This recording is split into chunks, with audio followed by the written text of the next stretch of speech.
नमस्कार, कैसे हैं आप सभी। Welcome to dream IAS. सभी को राधे राधे। चलिए भाई शुरू करते हैं हमारी आज की वीडियो। देखिए भाई, आज मैं आपको ना तो मैं करंट अफेयर पढ़ाने वाला हूं और ना ही मैं आपको कोई हिंदी की क्लास देने वाला हूं। ठीक है, आज मैं आपको एक ऐसे एग्जाम से रूबरू कराने वाला हूं जिसका सपना लाखों लोग देखते हैं। देखिए, सपना तो लाखों लोग देखते हैं, लेकिन पूरा कितना कर पाते हैं या उसको अपने ऊपर लागू कितना लोग कर पाते हैं, डिपेंड ये करता है। ठीक है, देखिए मैं आज एक ऐसे एग्जाम के बारे में आपको बताने वाला हूं जिसको केवल सोचने के लिए भी कई बार सोचना पड़ता है कि भाई यूपीएससी बहुत बड़ी बात है यार, तू यूपीएससी की तैयारी करेगा, समझ गए। तो इस तरीके से जवाब मिलते हैं कभी कभी हमें, फैमिली से भी और आस पड़ोस से भी। देखिए, हम जो मिडिल क्लास वाले लोग होते हैं ना, मिडिल क्लास में जो लोगों की सोच होती है बहुत ही नैरो होती है, नैरो माइंडेड लोग होते हैं। नैरो माइंडेड मतलब बहुत ही छोटी सोच होती है। देखिए, ठीक है, बुरा मत मानना, लेकिन ये बात वास्तविकता है। अगर हम कुछ बड़ा करना चाहते हैं लाइफ में, तो या तो सबसे पहले तो हमारे घर वाले, सबसे पहले तो हमारे परिवार वाले, फिर हमारे रिश्तेदार, समाज हमें ये कह कर दबा देते हैं कि भाई तेरे बस की बात नहीं है, तू उस लायक कभी कर ही नहीं सकता, समझ गए, तू कुछ नहीं कर सकता, तू इतना बड़ा मत सोच, समझ गए। तो ये चीज हमारे बचपन से ही डाली जाती है कि भाई पढ़ लिख और नौकरी कर। कभी किसी ने कहा कि पढ़ लिख और आईएएस बन, कभी किसी ने कहा आपसे कि पढ़ लिख और एंटरप्रेन्योर बन, किसी ने नहीं कहा, समझ गए। क्योंकि बड़ा काम जो होता है ना, उसमें रिस्क होता है और फैमिली कभी नहीं चाहती कि आप रिस्क लो। वो सोचते हैं कि यार अगर रिस्क लिया, कुछ नहीं हुआ तो क्या होगा। भाई क्या होगा, ज्यादा से ज्यादा क्या होगा, एक तजुर्बा नया होगा, समझ गए। कुछ नहीं होगा, कम से कम एक तजुर्बा तो नया होगा। तो लाइफ में अगर आपका भी मन करता है यार कुछ लाइफ में बड़ा होना चाहिए था। आज बहुत से लोग ऐसे हैं जो यूपीपी की तैयारी कर रहे हैं, आज बहुत से लोग ऐसे हैं जो एमटीएस की तैयारी कर रहे हैं। सच बताना, 12th के बाद क्या यही करने का सोचा था? भाई 12th में जब हम आर्ट को छोड़कर, जो आर्ट है, आर्ट साइड को छोड़कर जब हम साइंस साइड लेते हैं ना, तो उसके पीछे एक मोटिव होता है यार, साइंस ले रहे हैं, मैथ ले रहे हैं तो इंजीनियरिंग करेंगे, बायो ले रहे हैं तो मेडिकल लाइन में जाएंगे। क्यों? क्योंकि एक तो हमारे पास मनी प्रॉब्लम, ठीक है, एक तो हमारे पास अर्निंग की इतनी सोर्स नहीं होती, इतने ज्यादा हम वेल्थी नहीं होते, जिस वजह से हम वो चीजें नहीं कर पाते। लेकिन हर सपने के लिए पैसे खर्च करने की आवश्यकता बिल्कुल नहीं होती। बस थोड़ी सी सोच बड़ी करनी होती है, आपको थोड़ी सी सोच बड़ी करनी होती है। आप अगर किसी को सुना है आपने कि भाई आईएएस की तैयारी करना चाहता है, तो अक्सर लोगों से क्या कहते हैं, भाई तू आईएएस बनेगा? भाई पता आईएएस क्या होता है, कितने एग्जाम देने पड़ते हैं उसके लिए। बस मैं आज आपको इसी वीडियो में ये सब क्लियर करने वाला हूं कि आईएएस कोई अलग से कोई बड़ा एग्जाम नहीं है। जितना बड़ा आपने दिमाग में अपने भर रखा है, मैं मानता हूं आईएएस की परीक्षा भारत की सबसे बड़ी परीक्षाओं में से एक है, लेकिन इतना ज्यादा टफ भी नहीं है जितना लोगों ने उसको दिमाग में बना रखा है। ठीक है भाई, जो लोग आईएएस बन रहे हैं वो भी हमारे ही जैसे हैं, उनके भी दो हाथ पैर हैं, सेम वैसे ही हैं, बिल्कुल जैसे हम हैं। बस फर्क इतना है, एक चीज का है, उनकी सोच खुली हुई है, उनकी सोच बड़ी है, बस हमारी सोच बड़ी नहीं है, केवल इतना सा फर्क है। इसीलिए हम आज यहां हैं और वो एक आईएएस है, समझ गए। तो बस आज मैं आपको इस वीडियो में जीरो से लेकर यूपीएससी की टोटल जानकारी देने वाला हूं कि किस प्रकार से कोई एक गरीब का लड़का भी बिना कोचिंग के एक आईएएस बन सकता है। बस फर्क है थोड़ी सी मेहनत की, ठीक है, और थोड़ी सी सोच की। सबसे पहले आपको आईएएस की तैयारी करने से पहले सोच को बड़ा करना होगा। अगर आपने सोच बड़ी कर ली ना, सच बता रहा हूं, आपको आईएएस बनने से कोई नहीं रोक सकता।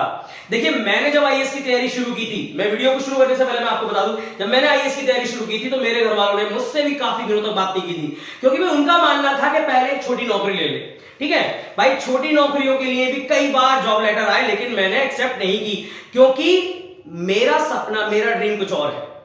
लाइफ में ध्यान रखना, जिस चीज को पाना है ना, आपको उसको ड्रीम बना लो। ठीक है, तो आज जो मैं आपको यूपीएससी के बारे में बताने जा रहा हूं ना, ये केवल मेरे लिए कोई एक पेपर नहीं है, ये मेरे लिए एक फीलिंग है। ठीक है, जिस दिन आपने अपने एग्जाम को, जिस दिन आपने अपने गोल को एक फीलिंग मान लिया ना, सच बता रहा हूं, यहां से निकलेगी आग उसके लिए, यहां से निकलेगी, और उस दिन आप उस गोल को अचीव कर लोगे, चाहे वो यूपीएससी हो या ए टू जेड कुछ भी हो।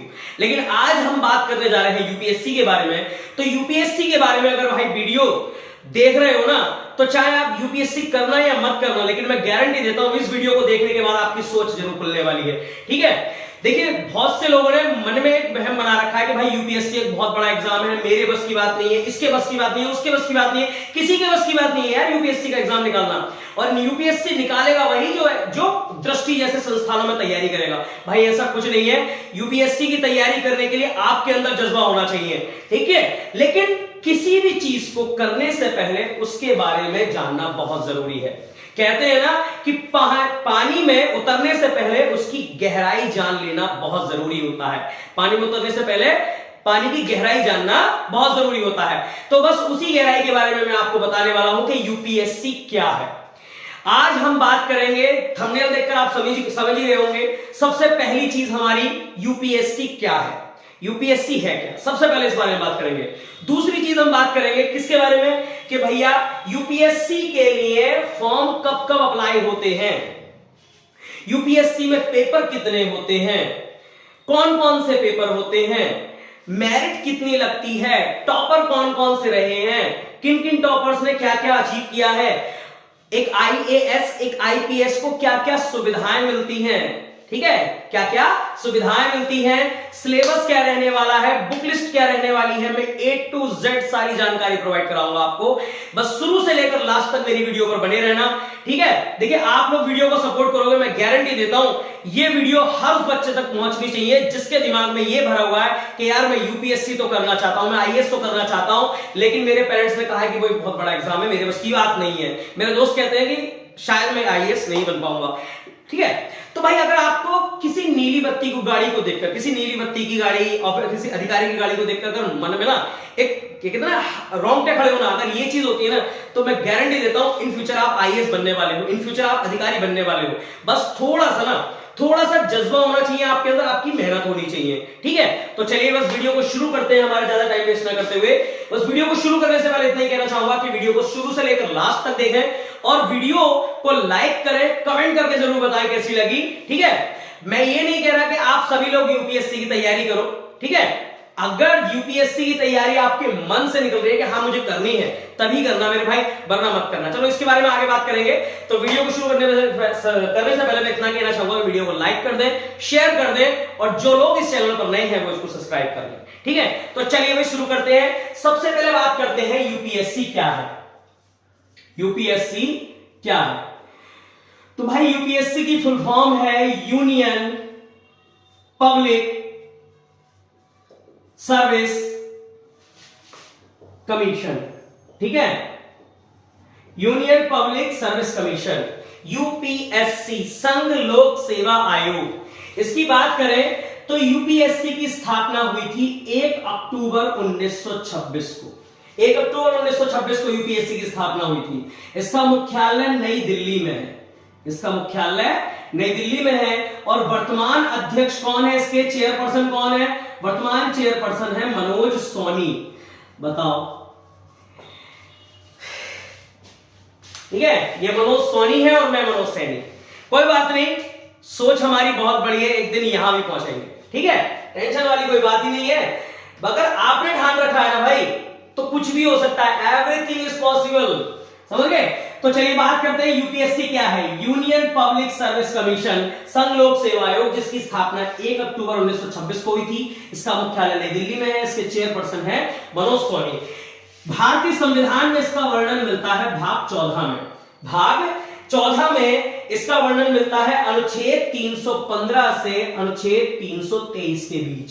अनुच्छेद, भारतीय संविधान के अनुच्छेद भाग 14 में अनुच्छेद 315 से 323 के बीच यूपीएससी का वर्णन हमें मिलता है, ठीक है भाई।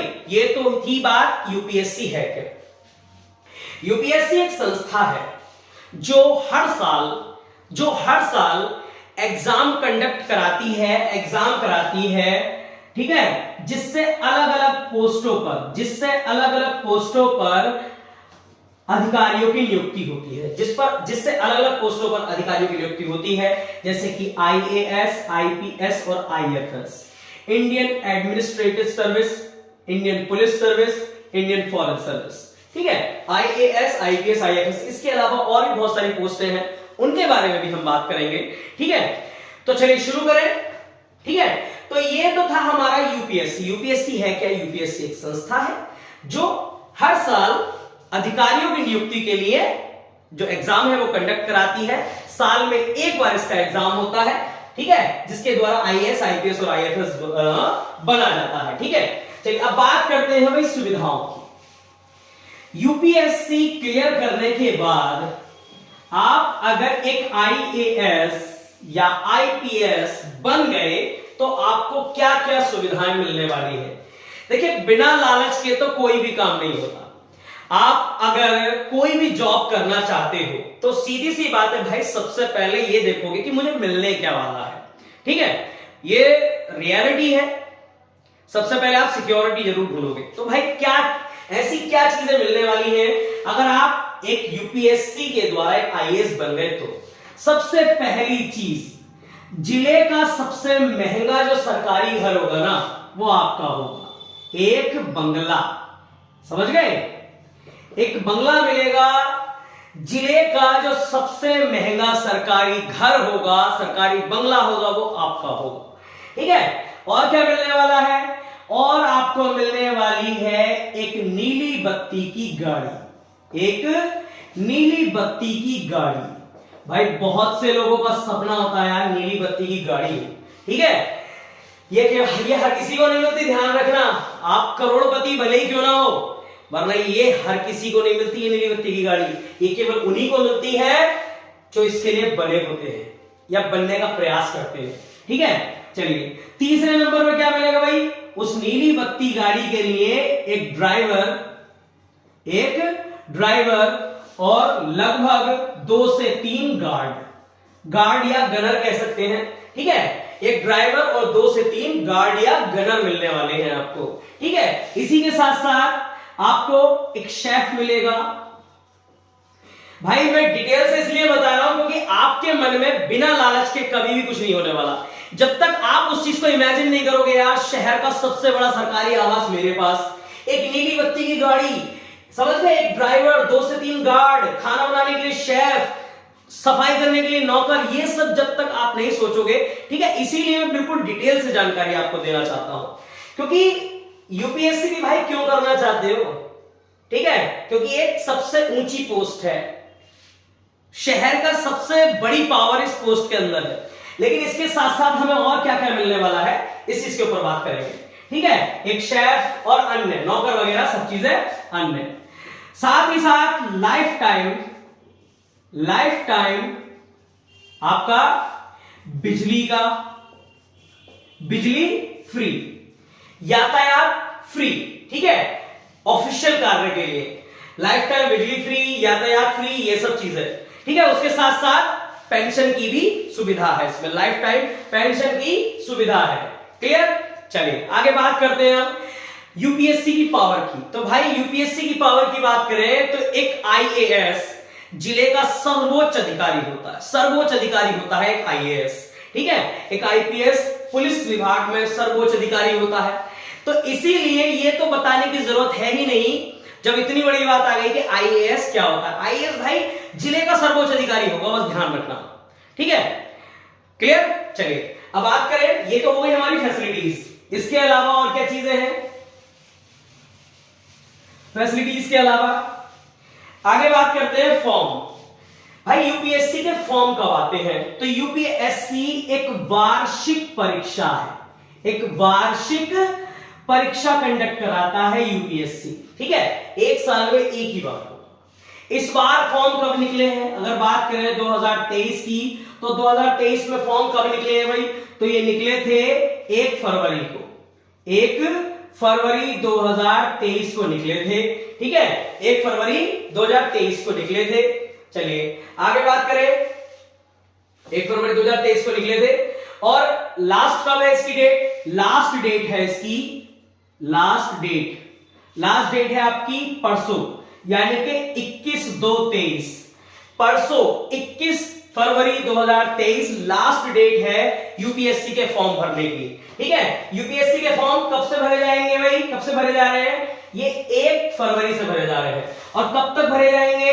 ये 21 फरवरी तक भरे जाएंगे। क्लियर? ठीक, हर साल आपके फरवरी माह में फॉर्म स्टार्ट हो जाते हैं। हर साल आपको फरवरी माह में फॉर्म आपके यूपीएससी के आपको मिल जाएंगे। ठीक है, चलिए अब बात करते हैं प्री की परीक्षा कब होगी। देखिए यूपीएससी जो है वो 3 प्रकार से मतलब 3 भागों में 3 चरणों में अपनी परीक्षा को कंडक्ट कराता है, प्री, मेंस और इंटरव्यू। इसके बारे में हम डिटेल से आगे बात करेंगे। ठीक है, अभी के लिए खाली बता देता हूं कि जो प्री का पेपर होने वाला है वो होगा आपका 28 मार्च 2023 को। ठीक है, 28 मार्च 2023 को क्या होने वाला है, प्री का पेपर होने वाला है। मेंस का पेपर कब होगा भाई, मेंस का पेपर कब होगा, मेंस का पेपर होगा आपका 15 सितंबर को, 15 सितंबर को होने वाला है। ठीक है, 15 सितंबर 2023 को क्या होने वाला है, मेंस का पेपर होने वाला है। ठीक है, तो ये क्लियर हो गया आपको। फॉर्म कब निकलेंगे भाई, फॉर्म निकल चुके हैं, 1 फरवरी से स्टार्ट हो गए हैं, लास्ट डेट है 21 फरवरी। प्री का पेपर कब होगा, 28 मार्च को, और मेंस का पेपर होगा 15 सितंबर को। क्लियर, चलिए अब आगे बात करते हैं।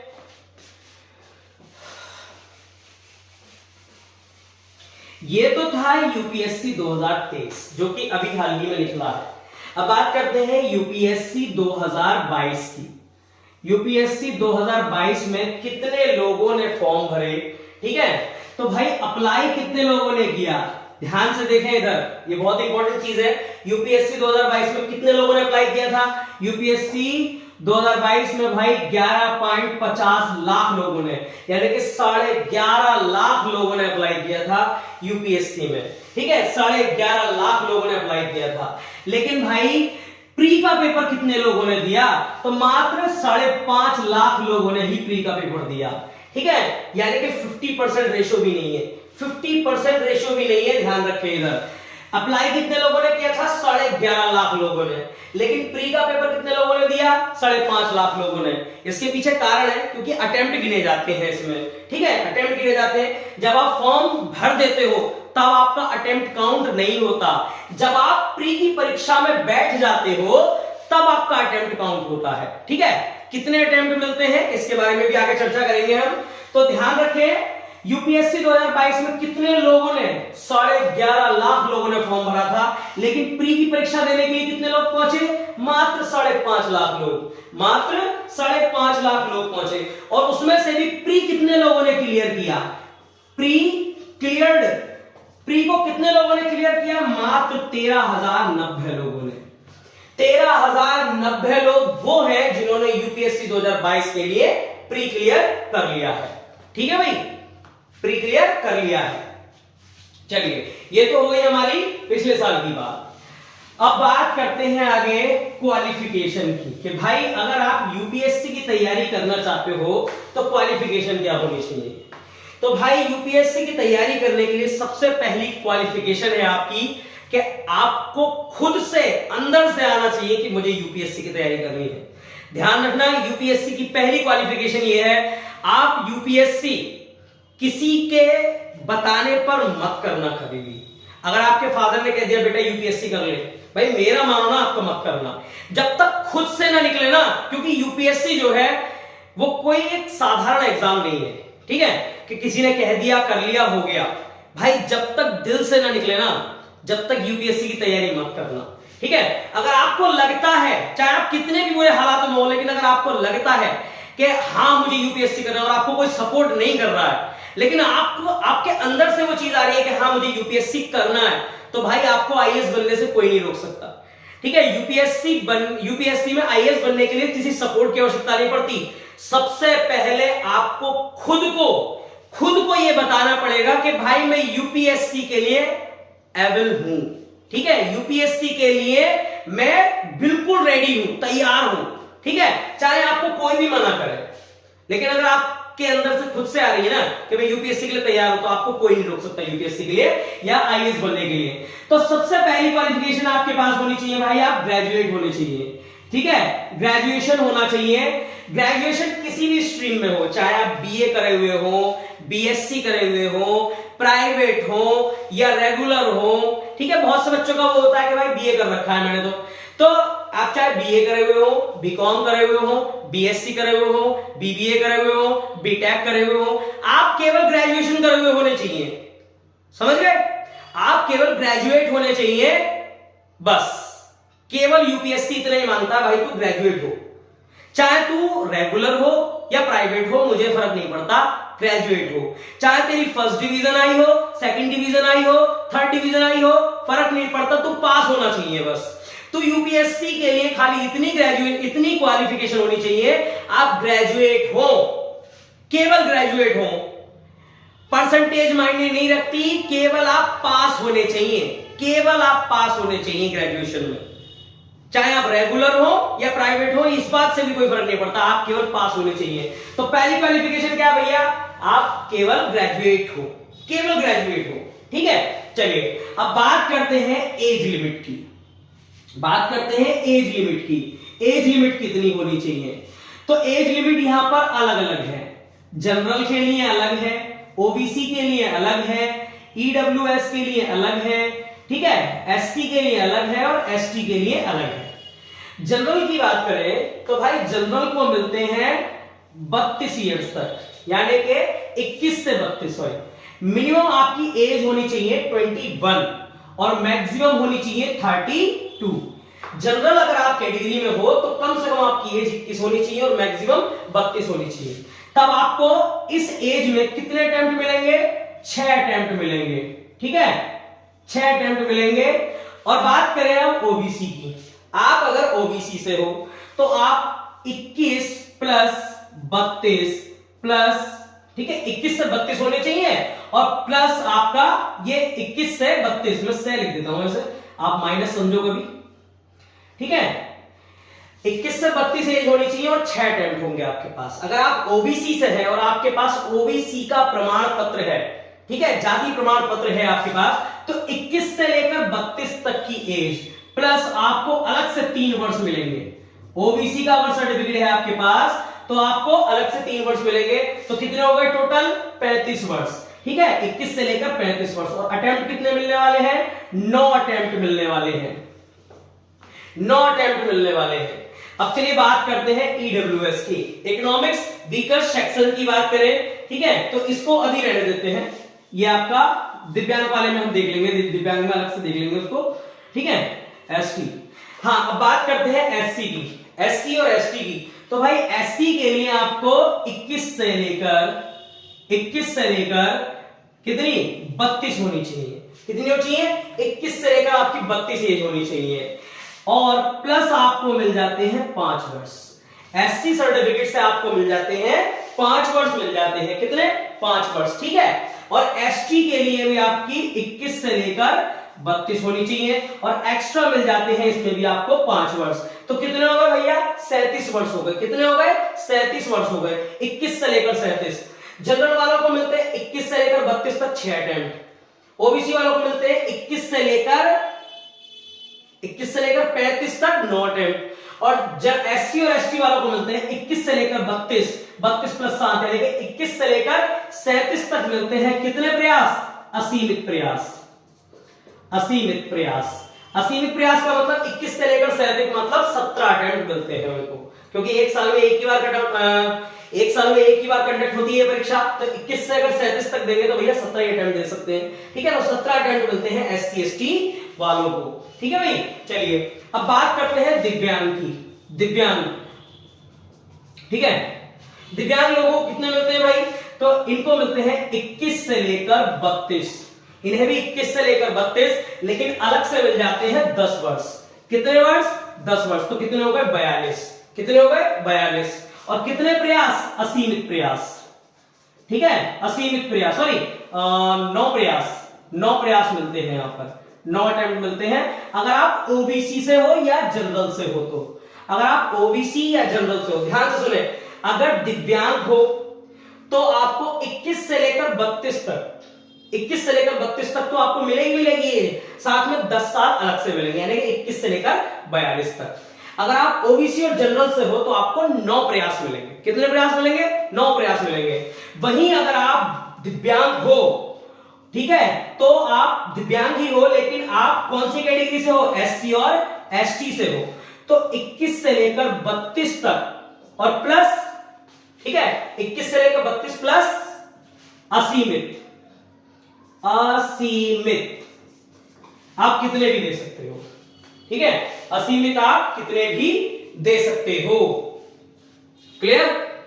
इसमें 10 ही होगा, मैंने यहां लिख दिया 10 वर्ष, यहां असीमित कितने भी दे सकते हो आप। क्लियर है? फिर से बताता हूं, दिव्यांग के लिए आप अगर ओबीसी से और जनरल से हो तो 21 से लेकर 42 में नो अटेम्प्ट, और वहीं एससी एसटी से हो तो 21 से लेकर 42 में असीमित अटेम्प्ट। 21 से लेकर 42 का मतलब भाई अच्छे खासे अटेम्प्ट हो गए, ठीक है, लगभग आपके 21 ही अटेम्प्ट हो गए, 21 अटेम्प्ट हो गए। तो ये है आपकी क्वालिफिकेशन। सबसे पहले ग्रेजुएट होने चाहिए और आपकी इतनी एज होनी चाहिए और इतने अटेम्प्ट आपको मिलने वाले हैं।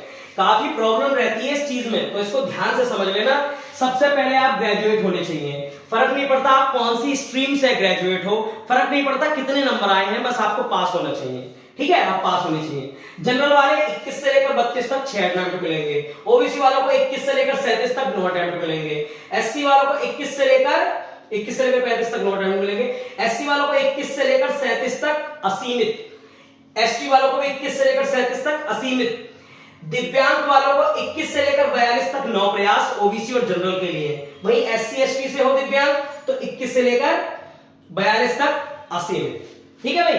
चलिए, ये तो हो गई भाई क्वालिफिकेशन, ठीक है, क्वालिफिकेशन हो गई। बात हो गई क्वालिफिकेशन की, अब बात करते हैं भैया कट ऑफ की। किस चीज की?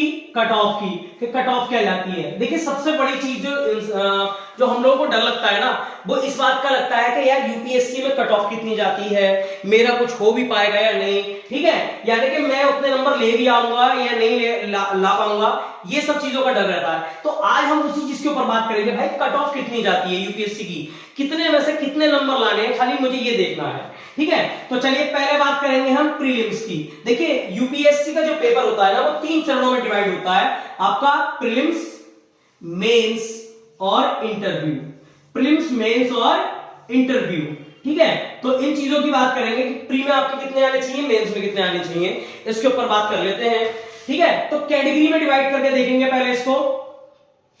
कैटेगरी में डिवाइड कर लेते हैं, जनरल, क्योंकि कैटेगरी वाइज है, ईडब्ल्यूएस या पहले ओबीसी ले लेते हैं, ओबीसी, एससी, एसटी और ईडब्ल्यूएस, ठीक है।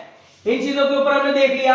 अब भैया प्रीलिम्स में आपके, अगर आप जनरल कैटेगरी से हो, अगर आप जनरल कैटेगरी से हो और आपको प्रीलिम्स निकालना था, तो आपने 2021 में अगर आपने पेपर दिया होता, पेपर आपने 2021 में दिया होता, तो जनरल कैटेगरी के लिए आपको कितने नंबर लाने थे? मात्र 87.54, यानी कि जनरल की लिस्ट कितने पर लगी है? मात्र 87.54। कितने में से भाई? 200 में से। प्री का पेपर कितने का होता है? 200 का होता है। मेंस का कितने का होता है? 1750 का होता है, ठीक है। मेंस का कितने का होता है? 1750 का। तो प्रीलिम्स में आपको कितने नंबर लाने हैं? प्रीलिम्स में भैया आपको, अगर आप जनरल कैटेगरी से हो तो 87.54 यानी कि लगभग 88 नंबर लाने हैं आपको। 88 कितना? लगभग ऐसे बैठेगा आपका 46-47%। परसेंटेज का हिसाब लगा लेना भैया, ठीक है। चलिए, अगर आप ओबीसी से हो तो आपको कितने नंबर लाने प्री में पास होने के लिए?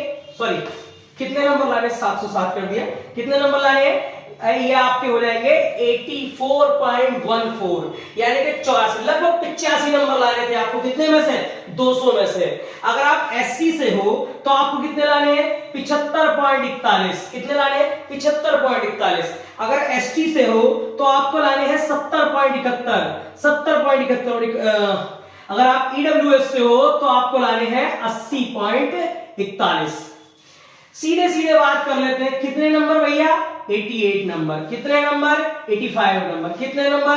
76 नंबर, 71, 81। कितने नंबर लाने हैं आपको? मात्र 88 नंबर लाने, 85 लाने, 76 लाने हैं। कितनी बड़ी बात है? 200 में से।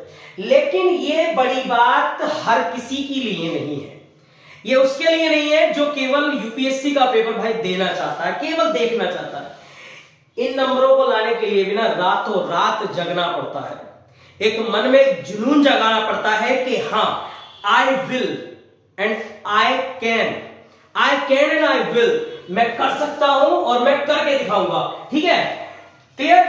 तो भाई इसके लिए भी लाइफ में अपने आप को बहुत सर्वाइव कराना पड़ता है, बहुत सर्वाइव करना पड़ता है, तब जाकर ये नंबर आते हैं। मैं ये नहीं कह रहा कि आप नहीं कर सकते, भाई बिल्कुल कोई भी कर सकता है, आप भी आईएएस बन सकते हो, लेकिन बस फर्क इतना है कि थोड़ी मेहनत लगेगी। ठीक है, तो आप खाली आपका डर निकल जाए कि पता नहीं कितने नंबर चाहिए होते हैं आईएएस बनने के लिए, तो भाई 200 में से ना 190 नंबर नहीं चाहिए होते प्री निकालने के लिए। मात्र अगर आप जनरल कैटेगरी में हो तो 87.54 लगभग 88, ओबीसी में हो तो 85, एससी में हो तो 76, एसटी में हो तो 71 और ईडब्ल्यूएस में हो तो 81।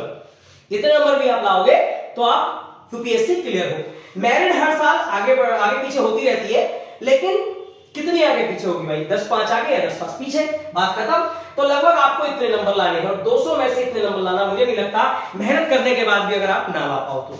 ठीक है, चलिए अब बात करते हैं मेंस की कि भाई मेंस में आपको कितने नंबर लाने हैं। मेंस का पेपर कितने का होता है? मेंस का पेपर होता है 1750 नंबर का। कितने नंबर का? 1750 नंबर का। 1750 में से अगर आप जनरल कैटेगरी में हो तो आपको कितने नंबर लाने? 745 नंबर लाने। कितने नंबर? मात्र 745 नंबर। ठीक है, ओबीसी में 707 नंबर। ठीक है, एससी की मेरिट कहां गई है?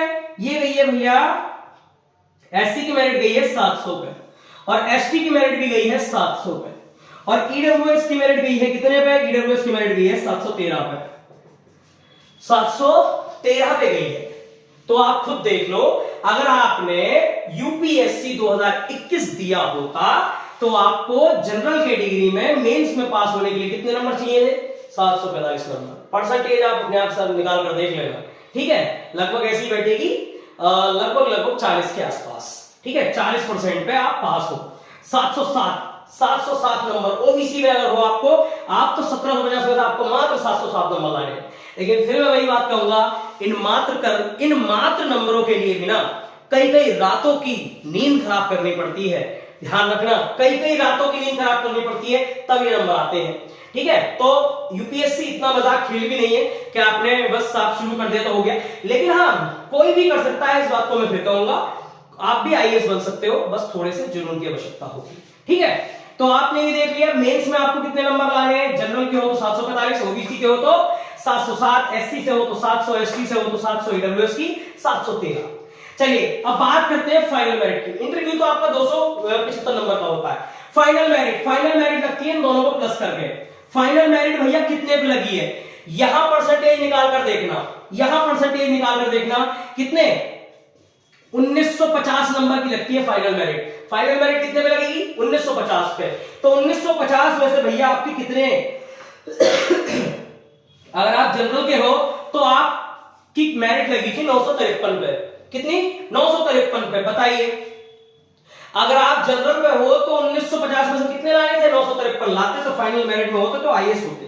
ठीक है, ओबीसी में 910, एससी में 886, एसटी में 883 और ईडब्ल्यूएस में 916। ये देख लीजिए फाइनल मेरिट यूपीएससी की 1950 में से कितने नंबर? 953 नंबर अगर आप जनरल में हो। ओबीसी में हो तो 910 नंबर, एससी में हो तो 886 नंबर, एसटी में हो तो 883 नंबर और ईडब्ल्यूएस में तो 916 नंबर। इस कैटेगरी वाइज मैंने आपको फाइनल मेरिट भी आपको दे दी है। अब खुद देख लो, 1950 में से अगर आप 910 नंबर ले आए तो कितने? ये भी लगभग 45 के आसपास है। 45% पे आप एक आईएएस आराम से बन सकते हैं, लेकिन मेहनत करनी पड़ेगी।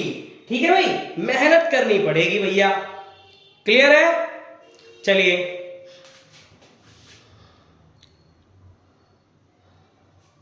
आगे बात करते हैं। अच्छा, थोड़ा सा ना टॉपर का स्कोर देख लेते हैं। टॉपर भैया कितने नंबर लेकर आए थे। ठीक है, तो चलिए टॉपर के बारे में बात कर लेते हैं। थोड़ी सी अगर जगह यहां बची हो तो मैं आपको यहीं दिखा देता हूं। ठीक है, जगह है। चलिए, एक टॉपर थी आपकी श्रुति शर्मा। केवल हम इन्हीं के बारे में बात करेंगे। ये 2021 यूपीएससी रैंक 1 रही है। श्रुति शर्मा यूपीएससी रैंक 1 लाने के लिए आपको कितनी मेहनत करनी पड़ेगी, ये तो आप जब खुद तैयारी करोगे तो आपको पता चल जाएगा। लेकिन कितने नंबर लाने हैं ये मैं आपको अभी बता देता हूं। तो श्रुति शर्मा जो यूपीएससी रैंक 1 रह चुकी हैं, तो इन्होंने भैया प्री में कितना स्कोर किया था, तो इनके प्री में थे 173। 200 में से कितने थे? 173 थे, समझ गए? 173 200 में से। अब बात करते हैं भैया इनके मेंस में कितने थे, तो मेंस में इनके थे 932। कितने में से?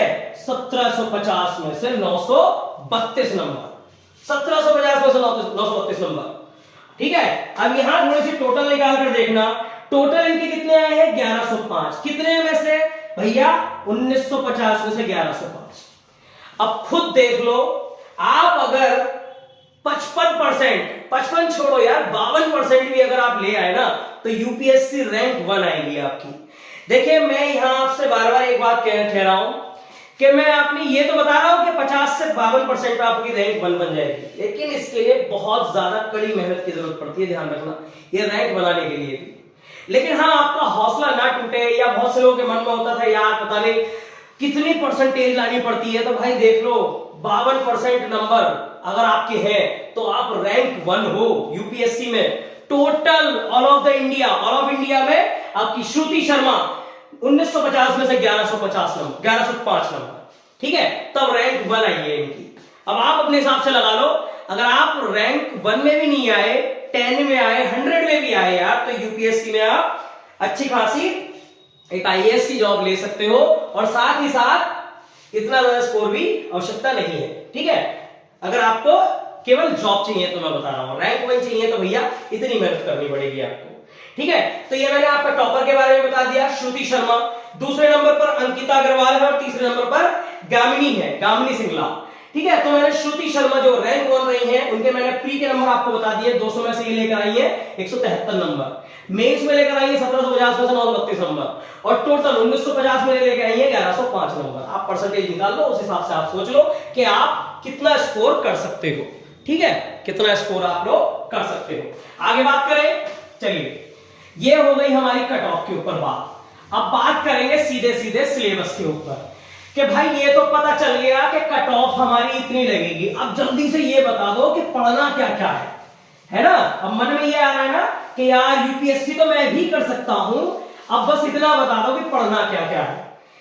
तो भैया बहुत से बच्चों के मन में एक सवाल ये भी होता है कि यार यूपीएससी के लिए तो सब पढ़ना पड़ता है, इतनी मोटी मोटी बुक्स पढ़नी पड़ती हैं, कोचिंग लेने पड़ते हैं 2-2, 2.5, 5-5 लाख रुपए के। तो भाई ऐसा कुछ नहीं है, ठीक है, ऐसा कुछ नहीं है। मैं आपको बता देता हूं पढ़ना क्या है, और सोर्स भी बता दूंगा पढ़ना कहां से है। बस कोचिंग ज्वाइन करना ना करना आपके हाथ में है। ध्यान रखना, जिस दिन भी मैं आईएएस बन गया, सबसे पहले मैसेज यही दूंगा कि भाई बिना कोचिंग के भी एक आईएएस बना जा सकता है, बस थोड़ी सी आपकी मेहनत की आवश्यकता होती है। ठीक है, थोड़ी सी मेहनत की आवश्यकता होती है। तो चलिए बात करते हैं थोड़ी सी सिलेबस के बारे में। तो सबसे पहले हम बात करेंगे प्रीलिम्स पेपर के बारे में, प्रीलिम्स के बारे में। ठीक है, मैंने आपको बताया था यूपीएससी 3 चरणों में आयोजित होती है, प्रीलिम्स, मेंस और इंटरव्यू। तो सबसे पहले बात करेंगे प्री के बारे में। तो भैया प्री के भी 2 भाग है, एक तो है जीएस का पेपर और एक है सीसेट का पेपर, एक है सीसेट का पेपर। ठीक है, अब इसमें देखो, ध्यान से देखना, जीएस वाले पेपर में आपको टाइम कितना मिलेगा? 2 घंटे का टाइम। कितना मिलेगा? 2 घंटे का टाइम मिलेगा जीएस वाले में। क्वेश्चन कितने होंगे? क्वेश्चन होंगे 100। कितने क्वेश्चन होंगे भैया?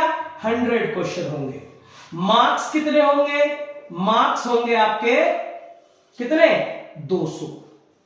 ठीक है, 200 क्वेश्चन, 100 क्वेश्चन होंगे, 200 मार्क्स होंगे, और घंटे कितने होंगे? पूरे 2 घंटे, 120 मिनट। अब बात करते हैं सीसेट में। सीसेट के लिए टाइम कितना मिलेगा? सीसेट के लिए भी 2 घंटे का टाइम मिलेगा। सीसेट में नंबर कितने होंगे? सीसेट में भी भैया मार्क्स कितने होंगे? सीसेट में भी मार्क्स होंगे आपके 200। कितने मार्क्स होंगे? 200। लेकिन बस फर्क कितना है, सीसेट में आपके जो क्वेश्चन होंगे वो कितने होंगे? 80। ठीक है, 80 क्वेश्चन होंगे।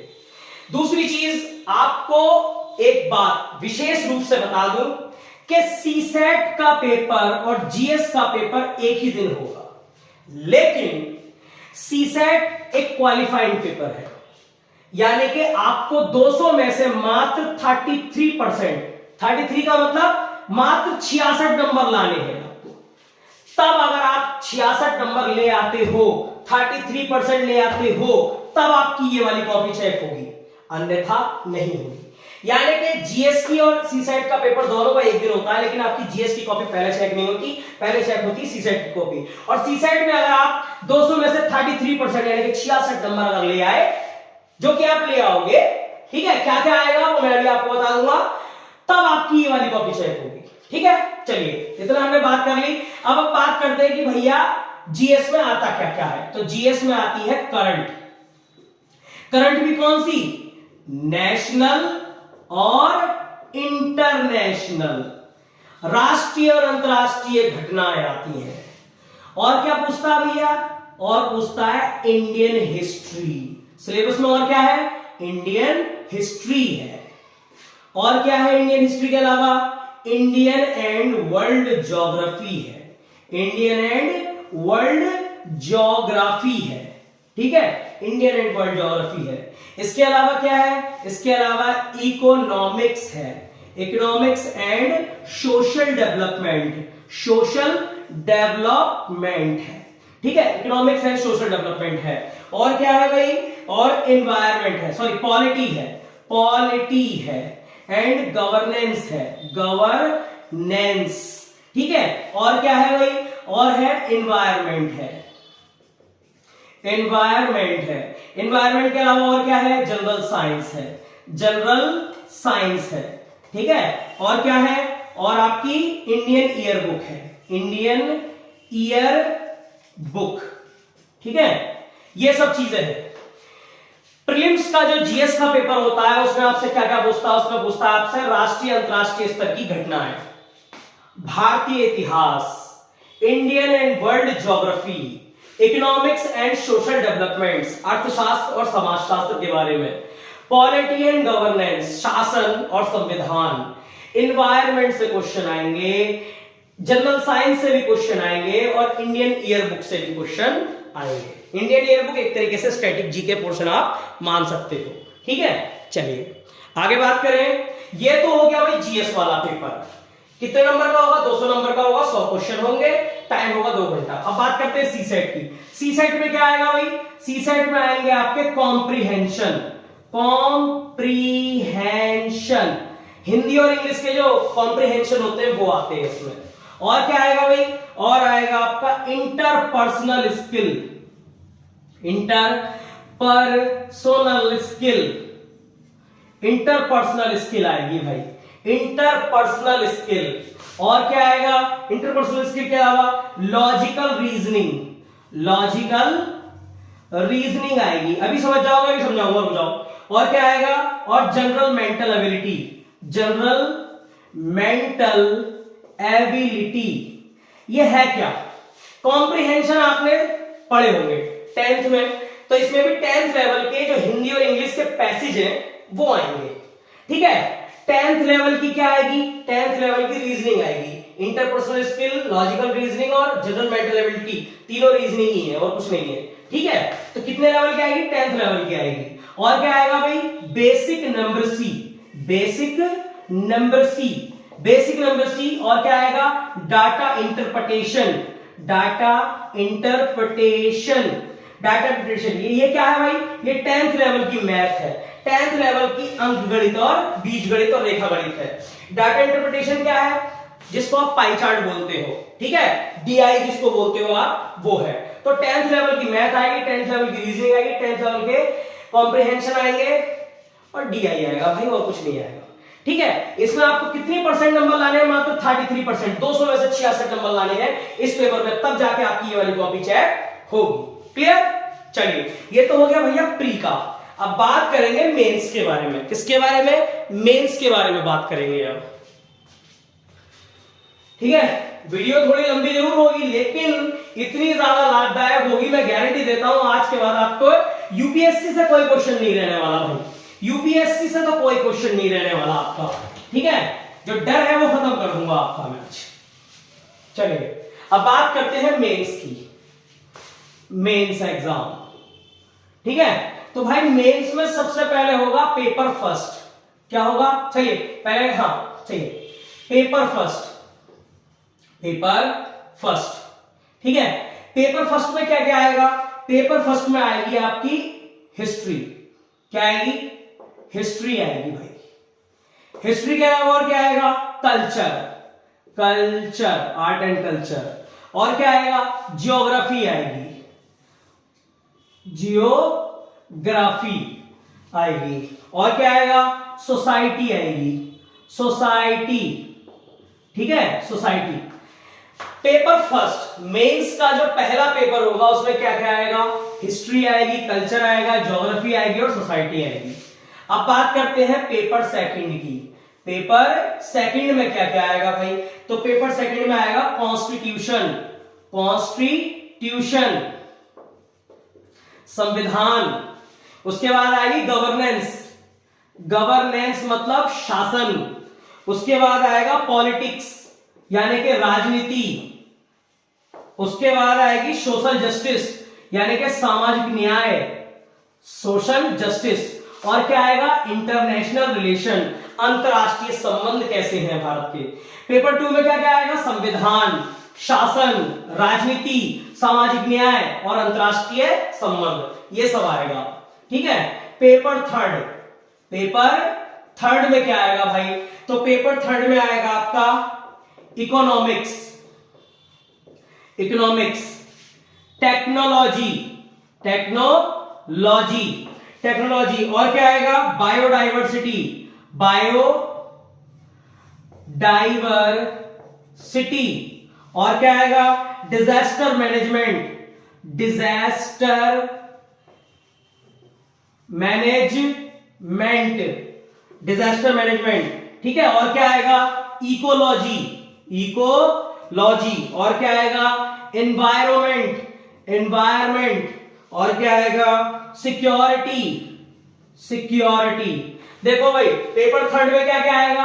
अर्थशास्त्र, तकनीकी, बायोडाइवर्सिटी मतलब जैव विविधता, डिजास्टर मैनेजमेंट मतलब आपदा प्रबंधन, इकोलॉजी यानी कि पारिस्थितिकी, एनवायरमेंट मतलब पर्यावरण, सिक्योरिटी मतलब सुरक्षा। ये सारी चीजें आएंगी पेपर थर्ड में। और अब आता है पेपर फोर्थ, पेपर फोर्थ। इसमें क्या आएगा? इसमें केवल आएगा एथिक्स, इसमें क्या आएगा? एथिक्स, एथिक्स मतलब नीति शास्त्र, सत्यनिष्ठा। ठीक है, एथिक्स आएगा इसमें केवल। चलिए ये तो होगा पेपर फोर्थ। पांचवा पेपर होगा आपका एस्से का। काय का? एस्से का। पहले केवल एक एस्से आता था, अब 2 एस्से आते हैं। इससे आपको फायदा है, इसमें नंबर अच्छे मिल जाते हैं। ठीक है। एक आएगा आपका एस्से का पेपर। क्लियर हो गया भाई?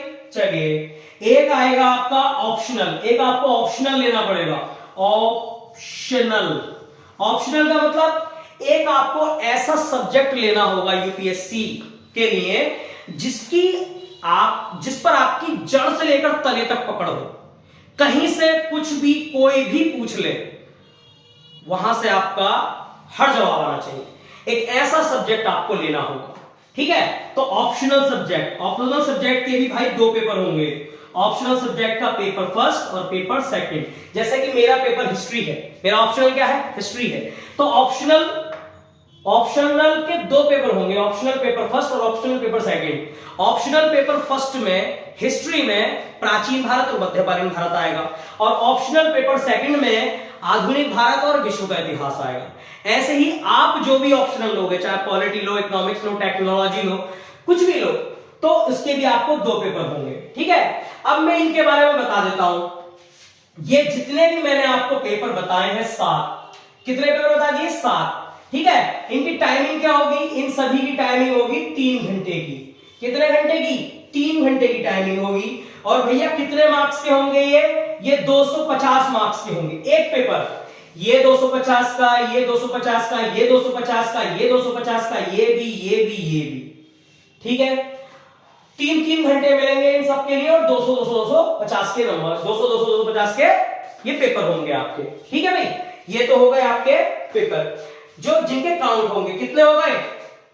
500, 500 और 500, 1500 और 200, 1750। और 1750 ही मैंने आपको बताए थे मेंस के लिए। बाकी 2 पेपर क्वालिफाइंग होते हैं। ठीक है। इनके अलावा भी अभी पेपर 8 बचा, 8वें नंबर पे और 9वें नंबर पे। ठीक है। 2 पेपर होंगे लैंग्वेज के। किसकी होंगे? लैंग्वेज के पेपर होंगे, लैंग्वेज के। एक तो होगी आपका इंग्लिश का पेपर, एक होगा आपका इंग्लिश का पेपर, और एक होगा जो भी भाषा आपसे आती हो। भारत के संविधान में 22 भाषाएं हैं, 22 में से जो भी आपसे भाषा आती होगी उसमें होगा। सीधी सी बात है भाई, हिंदी में दोगे तो एक पेपर होगा आपका हिंदी का और एक होगा इंग्लिश का। दोनों ही पेपर आपके लिटरेचर के होंगे और दोनों ही क्वालिफाइंग होंगे। क्या होंगे? क्वालिफाइंग होंगे। ध्यान रखना, ये दोनों पेपर 3 घंटे के होंगे, लेकिन इनके नंबर होंगे 300 नंबर के होंगे। ये जो पेपर होंगे ये भी 3 घंटे के होंगे, लेकिन ये 250 नंबर के होंगे। ये दोनों पेपर होंगे 3 घंटे के, ये भी, लेकिन ये 300 नंबर के होंगे। ठीक है, और ये क्वालिफाइंग रहेंगे केवल, इनमें आपको खाली पास होना है, वही 33% स्कोर करना है। 33% मतलब 300 में से आप देख लो 99 नंबर लाने हैं इसमें, और 99 नंबर लाने हैं इसमें केवल। ठीक है, ये केवल ऑप्शन, ये केवल क्वालिफाइंग है, बाकी नंबर जो जुड़ेंगे आपके वो इसके जुड़ने वाले हैं। ठीक है भैया, ये तो हो गया आपका पूरा सिलेबस। फिर भी कोई डाउट हो किसी तरीके का भी तो आप मुझसे बता सकते हो। लेकिन अभी बात करते हैं, अभी हमारी वीडियो खत्म नहीं हुई, अभी हम बात करेंगे किसके बारे में? अभी हम बात करेंगे बुक्स के बारे में। सबसे लास्ट चीज भैया, कौन कौन सी बुक्स खरीदी जाए। हमें ये भी पता चल गया कि कितने नंबर लाने चाहिए, कितने नंबर आते हैं, फॉर्म कैसे भरे जाते हैं, क्या क्या आता है, ये सब चीजें हमें पता चल गई। लेकिन अब बात यह है बुक्स कौन कौन सी लेनी है। ठीक है भाई, बुक्स कौन कौन सी लेनी है, तो इसके लिए मैं आपको भाई जो मेरी तरफ से होंगी, जो मैं अपनी सजेस्ट करने वाला हूं वो बता देता हूं। ठीक है, और मैं ये मैं ही सजेस्ट नहीं कर रहा हूं भाई, बड़े बड़े यूट्यूबर हुए या बड़े बड़े जितने भी वो यूट्यूबर जो आईएएस आईपीएस रह चुके हैं, ठीक है, या बड़े बड़े आपके कोचिंग सेंटर्स वाले हुए, या जितने भी आईएएस आईपीएस इस समय ज्वाइन है, उन लोगों के आप इंटरव्यू देख लेना, आप इन्हीं बुक्स के बारे में वो आपको बताएंगे। ठीक है, तो चलिए पहले आपको पढ़नी पड़ेगी एनसीईआरटी। क्या पढ़नी पड़ेगी? एनसीईआरटी। अगर आपका बेस क्लियर है, बेस क्लियर करने का मतलब आपको पता है अकबर कौन है, बाबर कौन है, महमूद लोदी कौन है, सिकंदर लोदी कौन है, ये सब अगर आपको पता है तो आपका बेस क्लियर है। ठीक है, एक तरीके से खाली ऐसे बता रहा हूं, तो आपको ज्यादा नहीं 8th से लेकर या 10th से लेकर आपको पढ़नी है 12th तक की। ठीक है, 8th या 10th से लेकर 12th तक की आपको एनसीईआरटी पढ़नी ही पड़ेगी। हिस्ट्री की, इकोनॉमिक्स की, पॉलिटी की, ज्योग्राफी की, इन चारों की आप एनसीईआरटी पढ़ लेना। ठीक है, एनसीईआरटी 8 से लेकर 12th तक। उसके बाद बात करते हैं भाई हिस्ट्री की। किसकी? हिस्ट्री की। हिस्ट्री की एक बुक है प्राचीन भारत, प्राचीन भारत का इतिहास। प्राचीन भारत, ये किसकी लेनी है? ये बुक आपको लेनी है। ठीक है, यहां मैं किसी स्पॉन्सर नहीं कर रहा हूं, लेकिन बस मुझे लगता है कि ये बेस्ट है बुक मेरे हिसाब से, तो मैं उसका नाम ले रहा हूं प्राचीन भारत। प्राचीन भारत जो है आपकी, ये चलेगी राम शरण शर्मा की। किसकी? राम शरण शर्मा। काफी अच्छी बुक है और पढ़ने में भी थोड़ी इंटरेस्टिंग है। आगे बात करते हैं मध्यकालीन भारत। दूसरी बुक है मध्यकालीन भारत। ये बुक्स के नाम है, ये बुक्स के नाम है, और यहां मैं राइटर लिख रहा हूं। ठीक है, मध्यकालीन भारत, इसके राइटर हैं सतीश चंद्रा, सतीश चंद्र। चलिए अगला है भारत का स्वतंत्रता संघर्ष। भारत का स्वतंत्रता संघर्ष, ये बुक लेनी है आपको बिपिन चंद्रा की। किसकी? बिपिन चंद्र की। अगला है आजादी के बाद का भारत, आजादी के बाद का भारत। ये बुक किसकी लेनी है? ये भी लेनी है आपको बिपिन चंद्रा की, बिपिन चंद्रा की। ठीक है, अगला है आधुनिक भारत का इतिहास, आधुनिक भारत का इतिहास। ठीक है, ये बुक किसकी लेनी है भाई? ये बुक लेनी है स्पेक्ट्रम की, स्पेक्ट्रम, आधुनिक भारत का इतिहास। ठीक है, आधुनिक भारत का इतिहास स्पेक्ट्रम की लेनी है। आजादी के बाद का भारत बिपिन चंद्रा, भारत का स्वतंत्रता संघर्ष बिपिन चंद्रा, मध्यकालीन भारत सतीश चंद्रा, और प्राचीन भारत रामशरण शर्मा। उसके ऊपर एनसीईआरटी 8 से लेकर 12 तक। चलिए अब बात करते हैं समाज शास्त्र की कौन कौन सी बुक लेनी है। तो एक बुक है आपकी सामाजिक समस्याएं, सामाजिक समस्याएं। ठीक है, ये बुक लेनी है आपको राम आहूजा की। किसकी? राम आहूजा। एक बुक है आपकी कौन सी? भारतीय समाज, कौन सी है? भारतीय समाज। ये बुक किसकी लेनी है आपको? ये भी लेनी है राम आहूजा की। भारतीय समाज किसकी बुक लेनी है? राम आहूजा की। ठीक है। एक बुक है आपकी आंतरिक सुरक्षा। आंतरिक सुरक्षा, आंतरिक सुरक्षा, ये जो बुक है ये किसकी लेनी है? ये लेनी है आपको अशोक कुमार आईपीएस की। अशोक कुमार आईपीएस की। ठीक है, अशोक कुमार आईपीएस। इसको आप फटाफट से स्क्रीनशॉट ले लीजिए, अशोक कुमार आईपीएस की। चलिए